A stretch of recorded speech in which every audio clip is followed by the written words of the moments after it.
Magandang buhay po mga idol. Meron naman po tayong susolusyonan. Tipid tips po ito. Yan, yung may leak na bidet.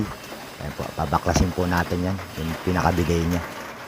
Bidet faucet niya yan. Baka lang po natin tanggalin yan para makita po natin yung plastic niya sa loob, yung hose.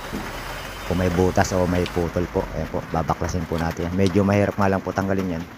Ayan. Tatanggalin po natin yung pinaka-plastic. Ayan po. Kung paano po natin binaklas, ganun din po natin siya ibabalikan. Ayan po yung plastic niya. Ayan. Wala na, putol na yung plastic niya. Kaya yun, nagli-leak siya. Ayan. Bali, may kinuha po tayo sa isang bidet din pong sira.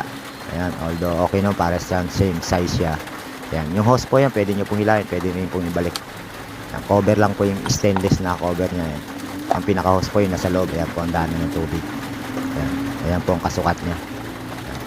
Although pati yung isa po, yung pinaka-cap ng lock niya ng sa hose, eh malaki-laki yan, papalitan din po natin yan, sakto yan, buti sakto, nakakuha tayo na sakto lang sa mga sirang bidet din po.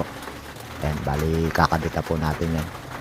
Ayan, yan lang mga lodi, no, para makatipid po tayo. Mahal-mahal po ng bidet ngayon pag bibili tayo, nasa 400 siguro ang bidet o 500. Ayan, so kung kaya naman gawan po ng solution yan, makakatipid po tayo dyan.